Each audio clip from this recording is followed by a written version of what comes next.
Bonjour à tous et bienvenue dans Open Serious Stories. Open Serious Stories, c'est un ensemble de témoignages d'hommes et de femmes qui font vivre la communauté Open Serious Game. Laissez-vous inspirer et réveillez votre pouvoir de transmission. Je suis Mathieu Tassetti et cet épisode est consacré à Emeline Parizel, qui est passée de curieuse à joueuse en participant à son premier meet-up Open Serious Game. Bonjour Emeline. Bonjour Mathieu. Alors pour te présenter, est-ce que tu veux bien nous parler de tes passions ? Oui, avec plaisir. C'est du coup la partie où je vais m'efforcer d'être un peu synthétique parce que je pourrais en parler pendant des heures. Alors, je vais les répartir en 3 catégories. Premièrement, les nouvelles technologies, parce que je suis tombée dans la marmite quand j'avais 10 ans en créant mon premier site internet. Et j'en ai fait mon métier puisque je travaille maintenant en tant que chef de projet web chez Click Group. Deuxièmement, je dirais tout ce qui est lié à la créativité. J'ai une affinité personnelle pour l'art et la culture, j'adore découvrir des expos, j'ai une certaine sensibilité artistique. Je suis pianiste, je dessine et j'ai ma troupe de comédie musicale. Et à titre pro, ça se reflète aussi à travers mes clients et mes activités. Je travaille en ce moment pour le musée d'Orsay et de l'Orangerie et j'interviens aussi sur des prestations de facilitation graphique. Donc c'est l'utilisation du dessin au service d'un groupe pendant un atelier par exemple ou une conférence de manière à garder la mémoire visuelle des échanges. Et troisièmement, je dirais la création et l'animation de communautés. Et c'est aussi ce qui fait qu'on échange aujourd'hui. Donc j'ai co-créé TEDx Montrouge, je co-anime le meet-up La Gribouille Academy et j'interviens parfois comme animatrice du meet-up Les Rencontres Expériences pour Clé Group. Et le reste du temps, quand j'anime pas, je suis simplement participante des meet-up qui sont soit en rapport avec l'agilité, la prise de notes visuelles ou encore les serious games. Super, t'as une vie bien remplie quoi. Est-ce que, alors du coup, comment est-ce que tu as découvert Open Serious Game ? Donc je pense que ça fait partie de la partie 3 de tes passions, c'est ça ? C'est ça, exactement. Open Serious Game, en fait, j'ai découvert la communauté via l'Open Serious Calendar, dont j'ai entendu parler lors du premier confinement, donc mars 2020 en France, pour me situer. Hein. Et en fait, ce calendrier avait été partagé sur une communauté d'agilistes, donc sur un groupe Slack auquel je participe. Et à ce moment-là, j'étais curieuse de découvrir de nouvelles méthodes pour soit créer, soit entretenir le lien au sein de communauté. Typiquement, mon équipe de travail pendant le confinement, comment garder le lien à distance. Et je préparais aussi à cette époque-là un atelier pour l'événement Paris Web sur le thème des icebreakers, des liberating structures et des serious games. Pardon pour les gros mots, si jamais il faut développer, n'hésite pas à me le dire. Pas de souci. Et la communauté Open Serious Game me semblait bien répondre à ce que je recherchais à ce moment-là. Donc c'est comme ça que je me suis intéressée au site internet et que j'ai vu aussi le groupe Meetup. Ça marche. Et du coup, ton premier meet-up, c'était Open Serious Hub. Donc, tu as partiellement expliqué pourquoi tu as participé à ce meet-up. Est-ce que tu peux nous en dire peut-être un peu plus ? Ouais, donc Open Serious Hub, la description de ce meet-up-là, de cet événement, était présentée exactement dans la logique qui m'intéressait. Donc à savoir le fait pouvoir être mis en relation avec des personnes qui veulent organiser des meet-ups de jeux ou qui veulent simplement rencontrer d'autres personnes dans l'animation, potentiellement devenir créateur aussi ou trouver de nouvelles idées de jeux à accueillir et animer. Bref, c'était une logique, comme tu dis, de networking, d'entraide.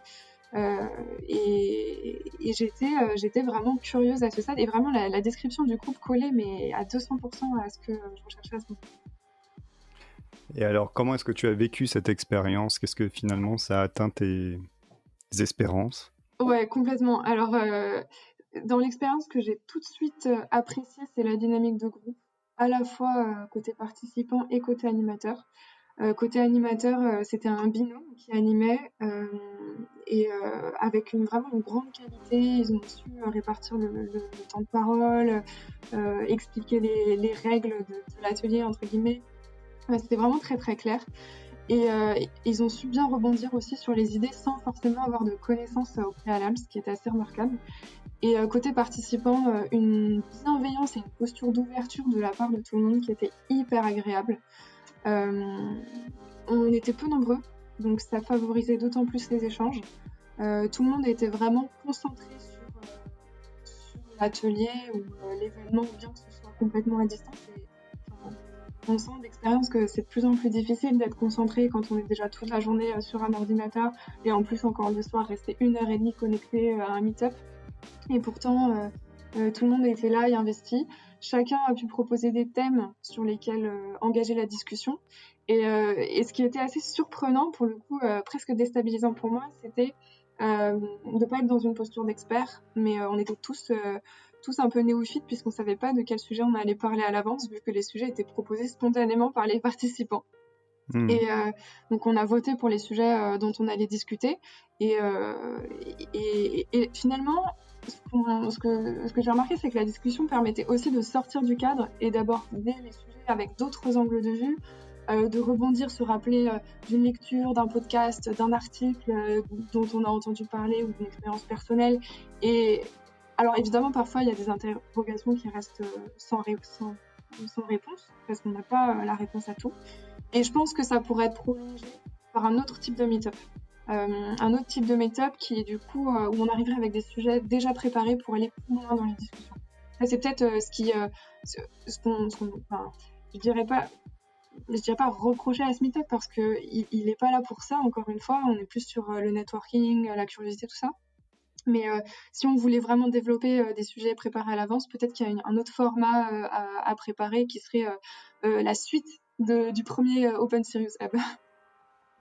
Ah bah, tu me tends une belle perche. Est-ce que justement dans, dans la méthode Open Serious Game, on encourage les participants au meet-up d'évoluer vers d'autres rôles et de devenir acteurs, notamment dans la transmission de savoir. Est-ce que devenir toi-même animatrice, créatrice d'un jeu, développeuse d'une communauté ou de lancer par exemple ce nouveau meet-up, ce serait quelque chose que tu pourrais envisager aujourd'hui? Ouais, complètement. Complètement. Alors, je suis pas du tout familière encore de tous les rôles dans la méthode Open Serious Game, même si, bon, je vois à peu près, hein, parce que dans mon métier aussi, je suis habilitée à être animatrice. Mais complètement, j'aimerais vraiment pouvoir être animatrice ou au moins co-animatrice dans le prochain événement. Créatrice, j'adorerais, mais je pense que j'ai pas encore toutes les billes. Je suis encore, enfin voilà, c'est pas encore c'est pas la prochaine étape pour moi. On va essayer de pas brûler les étapes. Et puis pourquoi pas en tant que facilitatrice graphique à distance, parce que ça, vous n'avez pas ce rôle-là, mais je pense que ça pourrait vraiment servir, donc je te le propose en live. On prend note. Super. Est-ce qu'il y a un sujet du coup lié à Open Serious Game que tu souhaites que l'on aborde dans un prochain épisode d'Open Serious Stories? Ouais, alors c'est un sujet dont on avait rapidement parlé pendant le meet-up Open Serious Hub, justement, à ma demande. Et c'est le sujet de l'accessibilité. Je pense au fait que quand on n'est pas touché soi-même par un handicap, on a tendance à oublier qu'on occupe une partie de la population dans notre façon de concevoir et d'animer nos ateliers, nos conférences. Et je voudrais vraiment qu'on puisse les rendre accessibles au plus grand nombre. Et donc sensibiliser les créateurs de jeux, ceux qui animent des communautés aux différents types de handicap. Moi-même, avec TEDx Montrouge, les conférences TEDx en général sont rarement accessibles pour les malentendants. Quand j'ai animé mon atelier de facilitation graphique à Paris Web, j'ai moi-même eu dans mon atelier une personne malvoyante et ça m'a obligée à repenser en live tout mon atelier parce que le dessin, c'est pas la chose la plus accessible à des personnes malvoyantes. Donc ça m'a obligée à verbaliser tout ce que j'étais en train de faire, à accompagner beaucoup plus cette personne-là. Je pense du coup les conférences, les podcasts par exemple, là si on ne fait pas de transcription, les personnes qui ne nous entendent pas ne peuvent pas accéder au contenu qu'on est en train de délivrer. Et donc, il y a peut-être quelque chose à faire avec la transcription, avec la langue des signes. Bref, j'aimerais bien entamer une réflexion autour de ça, d'autant que je sais qu'il y a des jeux qui ont été créés dans ces logiques-là, avec des cartes de langue des signes, bref, je pense qu'il y a un sujet autour de ça qui, en tout cas, ça me plairait beaucoup d'en entendre parler et de pouvoir contribuer à le développer. Ouais, super. Bah, super intéressant. Et puis effectivement, la logique d'Open Serious Game, c'est aussi que ce soit accessible au plus grand nombre, donc ça rentre tout à fait là-dedans. Eh ben, merci beaucoup, Emeline. Merci à toi, Mathieu. À bientôt. À bientôt.